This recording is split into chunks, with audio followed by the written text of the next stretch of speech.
현안 의원을 모시고 연설을 잠시 듣도록 하겠습니다. 감사합니다. 네, 반갑습니다. 사실 뜻밖의 마이크를 잡게 됐습니다. 여러분들 춥죠? 좋습니다. 이럴 때 한번 소리 한번 치고 저 문재인이 청와대에서 들을 수 있도록 소리 한번 쳐봅시다. 제가 문재인 하면 퇴진하라. 좋죠? 자, 문재인! 문재인! 문재인! 네, 좋습니다. 우리의 열정, 우리의 열기, 문재인을 쫓아낼 수 있습니다. 여러분 그렇죠? 참 살다 이런 정권 처음 봤습니다. 살다 2년 반 만에 나라 말아먹는 그런 정권 처음 봤습니다, 여러분. 자, 누구 때문입니까? 이 추운 날씨에 우리를 나오게 한 건 누구 때문입니까? 나라 말아먹은 자 누굽니까? 대한민국을 절반으로 나눠서 국민들을 미워하게 만든 사람 누굽니까? 김정은 앞에서 고개 숙여서 국민들의 자존심을 샅샅이 부숴놓은 자 누굽니까? 맞습니다. 문재인입니다. 그리고 그 일파입니다. 저는 이른바 586 세대입니다. 조국 그 친구랑 대학교 동기입니다. 그래서 그들이 어떤 사고를 하는지 잘 압니다. 저는 많이 그들하고 대화합니다. 보면은 대화하면 할수록 깝깝합니다. 이런 사람들이, 이 능력의 수준의 사람들이 대한민국 운영한다? 사실요, 청와대는요, 국가 운영은요, 대한민국의 베스트 오브 베스트 최고 인류가 해야 되는 겁니다. 그러나 지금 청와대에 들어가 있는 자들은 3류, 4류, 5류도 안 되는 인간들이 대한민국을 말아먹고 있습니다, 여러분. 맞습니다. 정말 국가 운영 중요합니다. 지금 이들이요, 아까 우리 전옥현 안기부 전 차장님 말씀해 주셨듯이 국가안보 나라 말아먹고 있습니다. 많은 국민들이 걱정하고 있습니다. 나라 망하면 어떡하나, 이민 가야 되나, 미국 가야 되나, 유럽 가야 되나, 이런 고민하게 만든 자 누굽니까, 여러분? 제가 안보 문제는 방금 말씀하셨기 때문에 더 이상 이야기하지 않겠습니다. 속된 말로 쪽팔려 죽겠습니다. 대한민국 국민을 쪽팔리게 만들었습니다. 문재인과 그 일당들이. 그리고요 경제, 저는요 문재인 대통령은 숫자를 못 읽는 것 같아. 숫자를 못 읽어요. 경제가 안 좋아가지고 지금 청년들은 실업률 높아지고 영세 자영업자들 힘들어 죽겠다는데 나라 잘 되고 있대. 경제 잘 돌아가고 있대. 모든 게 잘 되고 있대. 이거 뭐 잘못된 거 아닙니까? 숫자를 못 읽는 거 아닙니까? 숫자도 못 읽는 사람이 국가 운영 어떻게 합니까? 경제 지표도 제대로 못 읽는 사람이 국가 운영 어떻게 합니까? 그리고요, 저는 가장 큰 죄악이 뭐냐, 대한민국 국민들을 갈갈이 찢어놓은 겁니다. 언제 우리가 광화문에 이쪽 지지한 사람, 이쪽 지지한 사람, 광화문에 있고 또 서초동에 있고, 대한민국 국민들이 언제 이렇게 찢어진 적이 있었습니까? 딱 한 번 있었습니다. 통일 해방 이후에 6.25 전에 좌파 우파가 싸우던 시절이 있었습니다. 45년에서 48년 정부 수립 전에 3년 동안 광화문 내거리에서 시청 앞에서 좌파 우파 나눠서 싸운 적이 있었습니다. 대한민국이 50년 전, 60년 전으로 돌아갈 수가 있겠습니까, 여러분? 바로 문재인 정권이 대한민국 국민들 아주 반으로 절반으로 쫙 찢어놨습니다. 국민들을 증오했습니다.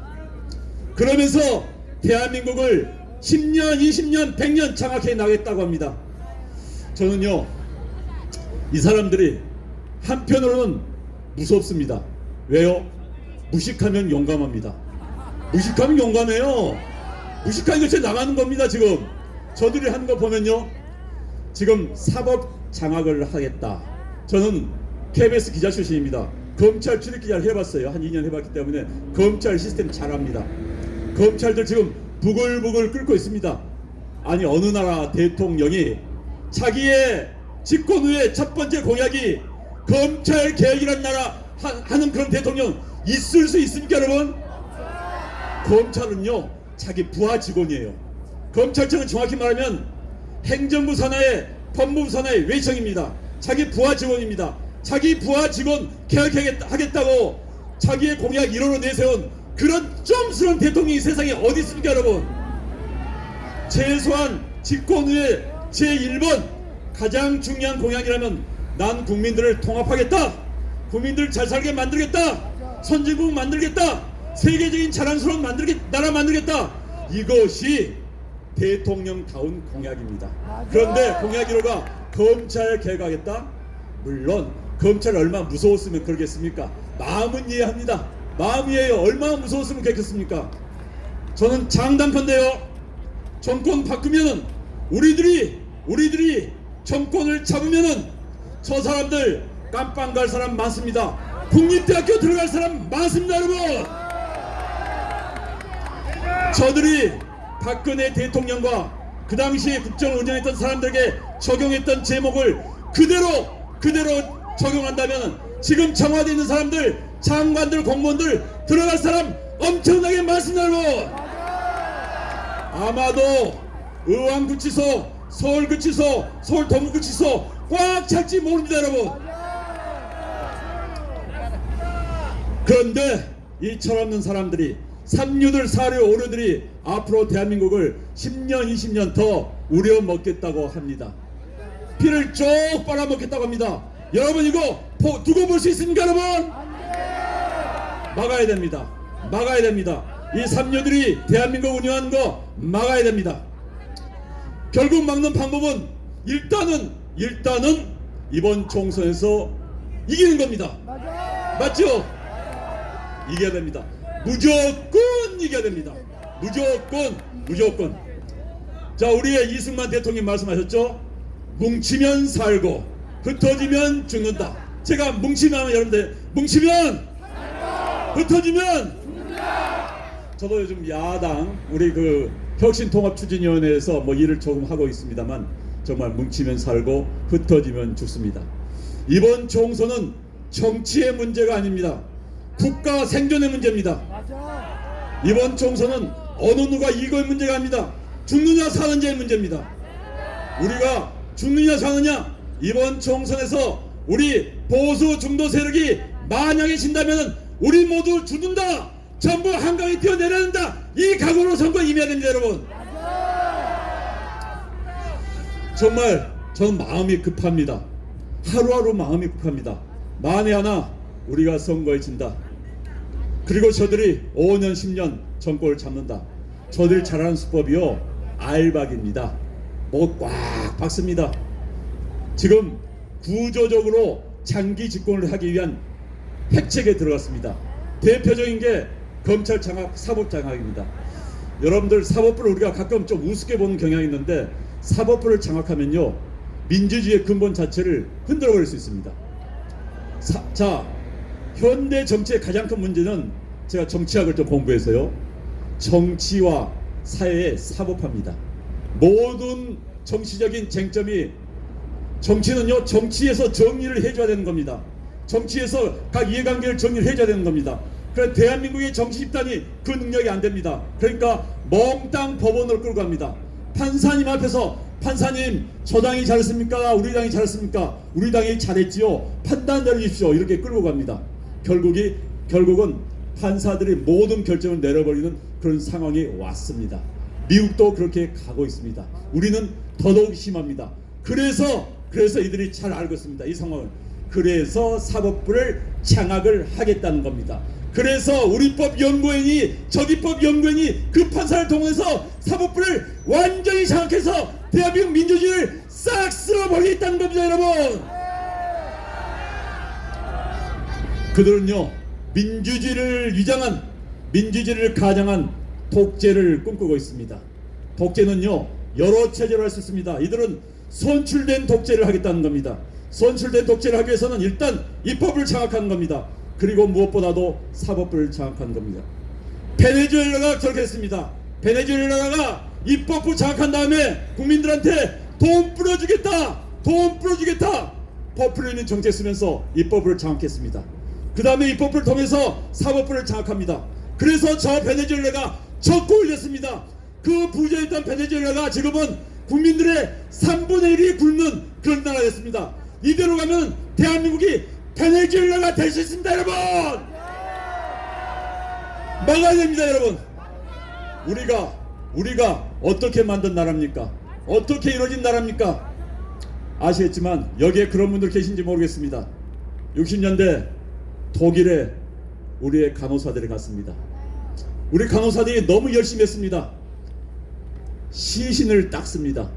독일의 간호사들은 시신 안 닦습니다. 돈 아무리 줘도 안 닦습니다. 우리 간호사들 시신 닦는 게 좋아서 했겠습니까? 돈 벌기 위해서 저 가난한 모국에 있는 형제 가족들을 먹여 살리기 위해서 낯선 나라에 와서 시신 닦아서 돈 보냈습니다. 그래서 대한민국 그 돈으로 나주에 있는 비료국장 만들고 농업개혁하고 여기까지 왔습니다. 그런 나라입니다. 여러분 저 사우디아라비아에 많은 노동자들 갔습니다. 40도 넘는 데서 밤에 등불 켜고 일했습니다. 그 돈으로 대한민국 만들었습니다.